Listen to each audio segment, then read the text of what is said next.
Praise the Lord. ദൈവ നാമത്തിന് നന്ദിയോടെ സ്തോത്രം ചെയ്യുന്നു. വീണ്ടും ഈ പുതിയ മാസത്തിൽ ഈ രണ്ടാം ദിവസം ഈ ഞായറാഴ്ച ഈ പ്രഭാതത്തിൽ പ്രഭാത മന്യമായിട്ട് കടന്നു വരുവാൻ സർവശക്തനായ ദൈവം സഹായിച്ച അവൻ കൃപയ്ക്കായിട്ട് നന്ദിയോടെ ദൈവത്തിന് സ്തോത്രം ചെയ്യുന്നു. എല്ലാവരെയും സർവശക്തനായ ദൈവം അനുഗ്രഹിക്കുമാറാകട്ടെ എന്ന് ആത്മാർത്ഥമായിട്ടും പ്രാർത്ഥിക്കുന്നു. അല്പസമയ ചിന്തയ്ക്ക് വേണ്ടി വായിക്കുവാൻ ആഗ്രഹിക്കുന്ന വേദവാക്യം ഫിലിപ്പിയ ലേഖനം 2-ാം അധ്യായം അതിൻ്റെ 1-2 വാക്യങ്ങളാണ്. ഫിലിപ്പിയ ലേഖനം 2-ാം അധ്യായം അതിൻ്റെ 1-2 വാക്യങ്ങൾ.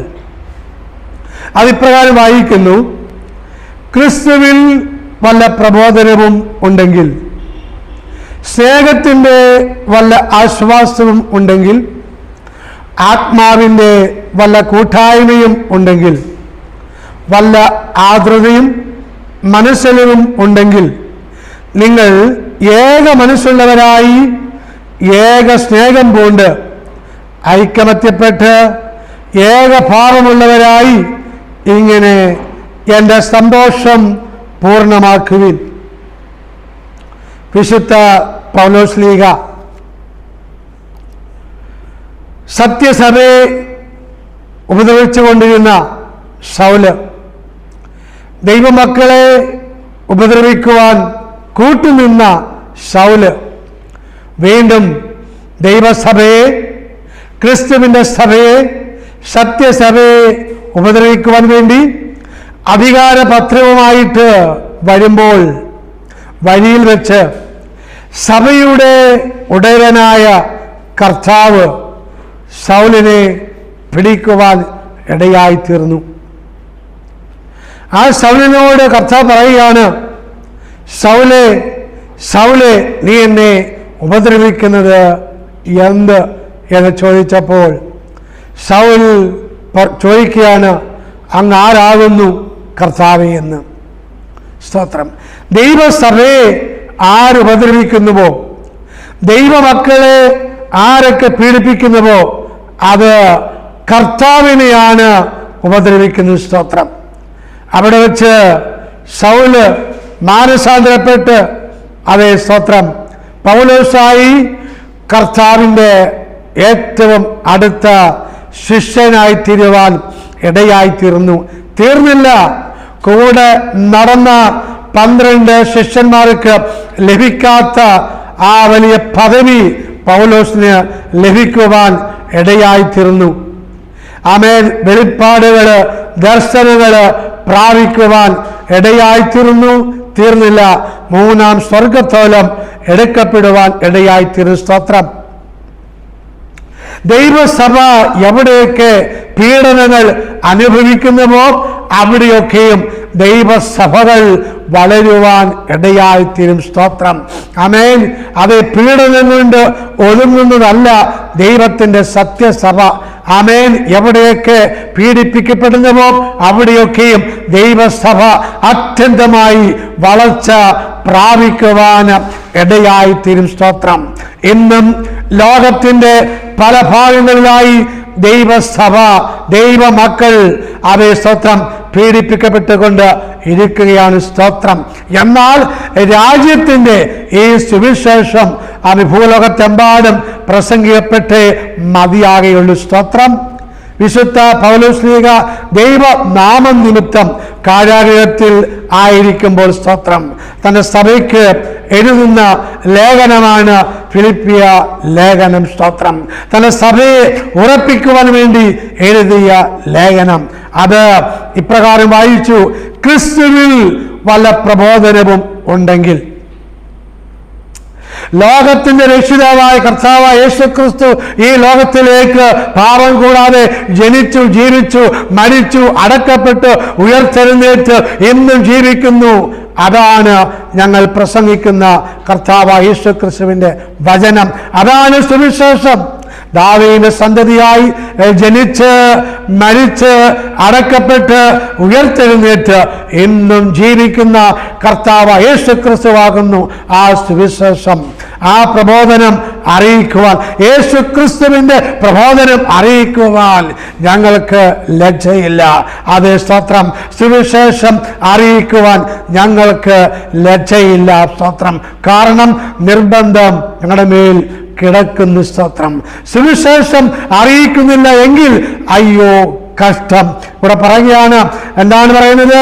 ക്രിസ്തുവിൽ വല്ല പ്രബോധനവും ഉണ്ടെങ്കിൽ, സ്നേഹത്തിന്റെ വല്ല ആശ്വാസവും ഉണ്ടെങ്കിൽ. അപ്പൊ സത്യസഭയിൽ എന്തുണ്ട്? സ്നേഹമുണ്ട്.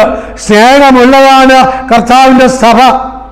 കാരണം പിതാവായ ദൈവം ലോകത്തെ സ്നേഹിച്ചത് തന്റെ ഓമന കുമാരനായ യേശുക്രിസ്തുവിനെ കാൽവരി ക്രൂശിൽ തകർത്തുകൊണ്ട്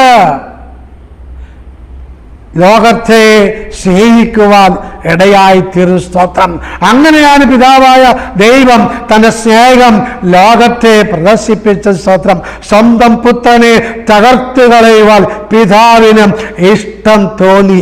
കാരണം എന്താണെന്ന് ചോദിച്ചാൽ, സത്യവേദ പുസ്തകത്തിൽ ഇപ്രകാരം ഒരു വാക്യമുണ്ട്: ഗോതമ്പ് മണി തനിയെ ഇരിക്കുന്നതെങ്കിൽ അതിൽ നിന്നും ഫലമുണ്ടാകുന്നില്ല.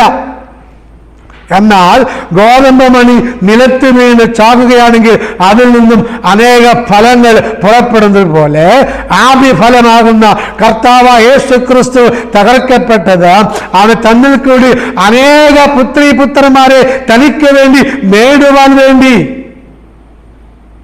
ആണ്. സ്വന്തം പുത്രനെ ആദരിക്കാതെ നമുക്ക് വേണ്ടി ഏൽപ്പിച്ച് നൽകിയത്. വചനം പറയുന്നു, രക്തം ചൊരിഞ്ഞിട്ട് അല്ലാതെ വിമോചനം ഇല്ല എന്ന്. സ്തോത്രം. അങ്ങനെയെങ്കിൽ പാപത്തിൽ നിന്നും ശാപത്തിൽ നിന്നും അതിക്രമങ്ങളിൽ നിന്നും നമ്മെ വിടുവിക്കുവാൻ വേണ്ടി, വീണ്ടെടുക്കുവാൻ വേണ്ടി സ്തോത്രം, ദൈവം തന്നെ തന്റെ രക്തം നമുക്ക് വേണ്ടി, ആ പാപമില്ലാത്ത ആ വിലയേറിയ രക്തം നമുക്ക് വേണ്ടി നൽകുവാൻ ഇടയായി തീർന്നു. സ്തോത്രം. അപ്രകാരം ആ രക്തം, ആ ജീവൻ, അത് ജീവൻ നിൽക്കുന്നത് രക്തത്തിലാണല്ലോ. ആ രക്തമെല്ലാം നമുക്ക് വേണ്ടി നൽകുവാൻ ഇടയായിത്തീർന്നു. അങ്ങനെ സഭയെ സ്നേഹിക്കുവാൻ ഇടയായിത്തീർന്നു. സ്തോത്രം. അങ്ങനെയെങ്കിൽ ദൈവത്തിൽ നിന്നും ജനിച്ചവര് ദൈവത്തിന്റെ സ്വഭാവമാകുന്ന ആ സ്നേഹത്തിൽ വേരൂന്നി വളരുവാൻ ഇടയാകണം. സ്തോത്രം. അതാണ് വായിച്ചത്. സ്നേഹത്തിന്റെ വല്ല ആശ്വാസവും ഉണ്ടെങ്കിൽ. സ്തോത്രം. അതേ 1 യോഹന്നാൻ 4-ാം അധ്യായം അതിന്റെ 12-ാം വാക്യത്തിൽ ഇപ്രകാരം വായിക്കുന്നുണ്ട്. 1 യോഹന്നാൻ 4-ാം അധ്യായം 12-ാം വാക്യം. അത് ഇപ്രകാരം വായിക്കുന്നു: ദൈവത്തെ ആരും ഒരു നാളും കണ്ടിട്ടില്ല.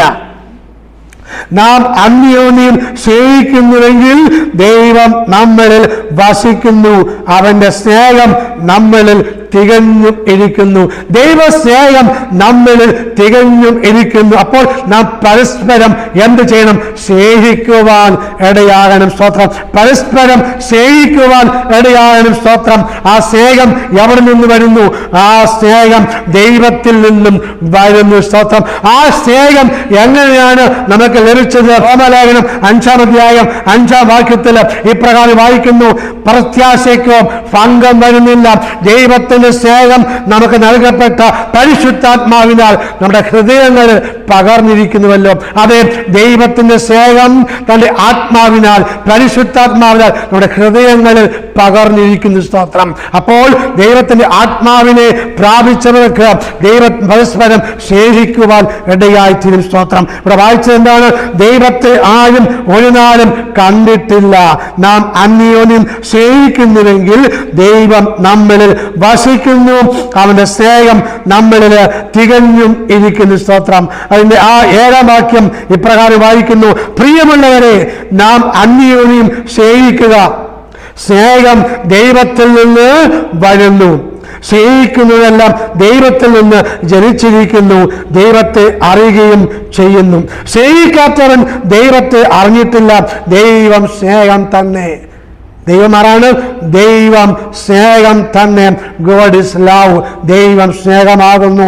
ദൈവം തന്റെ ഏകജാതനായ പുത്രനെ നാം അവനാൽ ജീവിക്കേണ്ടതിന് ലോകത്തിലേക്ക് അയച്ചു എന്നുള്ളതിനാൽ ദൈവത്തിന് നമ്മോടുള്ള സ്നേഹം പ്രത്യക്ഷമായി. ബൈബിളിലെ താക്കോൽ വാക്യമാണ് യോഹന്നാൻ 3-ാം അധ്യായം അതിന്റെ 16-ാം വാക്യം. അത് ഇപ്രകാരം വായിക്കുന്നു: തന്റെ ഏകജാതനായ പുത്രൻ വിശ്വസിക്കുന്ന ഏവനും നശിച്ചു പോകാതെ നിത്യജീവൻ പ്രാപിക്കേണ്ടതിന് ദൈവം അവനെ, യേശുവിനെ നൽകുവാൻ തക്കവണ്ണം ലോകത്തെ സ്നേഹിച്ചു. എങ്ങനെ സ്നേഹിച്ചു? അവൻ സ്വന്തം പുത്രനെ നൽകിക്കൊണ്ട് തകർത്ത് അവൻ സ്തോത്രം പാപികൾക്ക് മറുവിലയാക്കി ദൈവം ലോകത്തെ സ്നേഹിക്കുവാൻ ഇടയായി തീർന്നു. സ്തോത്രം. 10-ാം വാക്യം 1 യോഹന്നാൻ 4:10. നാം ദൈവത്തെ സ്നേഹിച്ചതല്ല, അവൻ നമ്മെ സ്നേഹിച്ചു, തന്റെ പുത്രനെ നമ്മുടെ പാപങ്ങൾക്ക് പ്രായശ്ചിത്തമാക്കുവാൻ അയച്ചു തന്നാൽ സാക്ഷാൽ സ്നേഹമാകുന്നു. സ്തോത്രം. ആമേൻ. പ്രിയമുള്ളവരെ, നാം നമ്മെ ഇങ്ങനെ സ്നേഹിച്ചുവെങ്കിൽ, പ്രിയമുള്ളവരെ, ദൈവം നമ്മെ ഇങ്ങനെ സ്നേഹിച്ചുവെങ്കിൽ നാമും അന്യോന്യം സ്നേഹിക്കേണ്ടത് ആകുന്നു. സ്തോത്രം. നാമും അന്യോന്യം സ്നേഹിക്കേണ്ടത് ആകുന്നു. സ്തോത്രം. ഇവിടെ എന്താ വായിച്ചത്? ക്രിസ്തുവിൽ വല്ല പ്രബോധനവും ഉണ്ടെങ്കിൽ, സ്നേഹത്തിന്റെ വല്ല ആശ്വാസവും ഉണ്ടെങ്കിൽ, ആത്മാവിന്റെ വല്ല കൂട്ടായ്മയും ഉണ്ടെങ്കിൽ, സ്തോത്രം. ആമേ. ദൈവാത്മാവിനെ ദൈവം നൽകിയിരിക്കുന്നു. നമ്മുടെ പരിശുദ്ധ ദൈവാത്മാവെ നമ്മുടെ ഹൃദയങ്ങളിലേക്ക് പകർന്നിരിക്കുകയാണ്. സ്തോത്രം. എന്തിനു വേണ്ടിയാണ്? വീണ്ടെടുപ്പ് നാളിനായിട്ട് പരിശുദ്ധാത്മാവിനാൽ നമ്മെ മുദ്രയിട്ടിരിക്കുക. സ്തോത്രം. വീണ്ടെടുപ്പ് നാളിനായിട്ട് ഈ പരിശുദ്ധാത്മാവിനാൽ നമ്മെ മുദ്രയിട്ടിരിക്കുന്നു. സ്തോത്രം. റോമാലേഖനം 8-ാം അധ്യായം അതിന്റെ 11-ാം വാക്യത്തിൽ ഇപ്രകാരം വായിക്കുന്നുണ്ട്: യേശു ക്രിസ്തുവിനെ മരിച്ചവരിൽ നിന്നും ഉയർപ്പിച്ചവന്റെ ആത്മാവ് നിങ്ങളിൽ വസിക്കുന്നുവെങ്കിൽ, യേശു ക്രിസ്തുവിനെ മരിച്ചവരിൽ നിന്നും ഉയർപ്പിച്ചവൻ നിങ്ങളിൽ വസിക്കുന്ന തന്റെ ആത്മാവിനെ കൊണ്ട് നിങ്ങളുടെ മർത്യ ശരീരങ്ങളെയും ഉയർപ്പിക്കും. അപ്പോൾ ദൈവാത്മാവിന് നൽകിയത് എന്തിനു വേണ്ടിയാണ്? മർത്യ ശരീരങ്ങൾ നിത്യജീവനായിട്ട് ഉയർക്കുവാൻ വേണ്ടി. അതേ, ക്രിസ്തുവിൽ വല്ല പ്രബോധനവും ഉണ്ടെങ്കിൽ, സ്നേഹത്തിന്റെ വല്ല ആശ്വാസവും ഉണ്ടെങ്കിൽ, ആത്മാവിന്റെ വല്ല കൂട്ടായ്മയും ഉണ്ടെങ്കിൽ, വല്ല ആർദ്രതയും മനസ്സിലും ഉണ്ടെങ്കിൽ, നിങ്ങൾ ഏക മനസ്സുള്ളവരായി ദൈവസഭ, ദൈവമക്കൾ ഏക മനസ്സ് ഉള്ളവരായി തീരുവാൻ ഇടയാകണം. സ്തോത്രം. നിങ്ങൾ ഏക മനസ്സുള്ളവരായി ഏക സ്നേഹം പൂണ്ട് ഐക്യമത്യപ്പെട്ട് ഏകഭാവമുള്ളവരായി ഇങ്ങനെ എൻ്റെ സന്തോഷം പൂർണ്ണമാക്കുവിൻ. ഇങ്ങനെ എൻ്റെ സന്തോഷം പൂർണ്ണമാക്കുവിൻ. സ്തോത്രം. ഏകഭാവം ഉള്ളവരായി. സ്തോത്രം. ആമേൻ. സ്തോത്രം. ക്രിസ്തുയേശുവിൽ നാം എല്ലാവരും ഒന്നത്രേ. അവിടെ വലിയവനെന്നോ ചെറിയവനെന്നോ വ്യത്യാസമില്ല. അതാണ് പൗലോസ്ലീഹ ഇവിടെ പഠിപ്പിക്കുന്നത്. നിങ്ങൾ ഏക ഭാവമുള്ളവരായി തീരണം. സ്തോത്രം. Praise the Lord. അങ്ങനെയെങ്കിൽ ഏകഭാവമുള്ളവരായി, ദൈവസ്നേഹമുള്ളവരായി, ആത്മാവിന്റെ ഐക്യതയുള്ളവരായി നമുക്ക് വിശ്വാസ ജീവിതം മുന്നേറാം. അതിനായിട്ട് സർവശക്തനായ ദൈവം ഏവരെയും സഹായിക്കുമാറാകട്ടെ, അനുഗ്രഹിക്കുമാറാകട്ടെ. നമുക്ക് ഒരുമിച്ച് ഒരു നിമിഷം പ്രാർത്ഥിക്കാം. സ്വർഗത്തിന് ഭൂമിക്കും നാഥനായിരിക്കുന്ന ഞങ്ങളുടെ വാഴ്ത്തപ്പെട്ട സ്വർഗീയ നല്ല പിതാവേ, ഈ നല്ല സമയത്തിനായി സ്തോത്രം ചെയ്യുന്നു.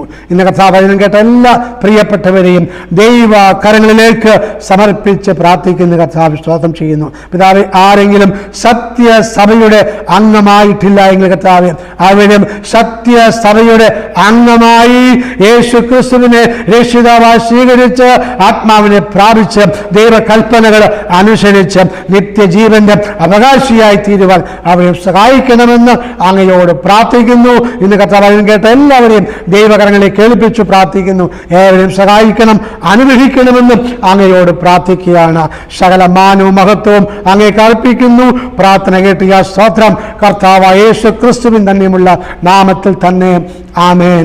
സർവശക്തനായ ദൈവം ഏവരെയും സഹായിക്കുമാറാകട്ടെ, അനുഗ്രഹിക്കുമാറാകട്ടെ.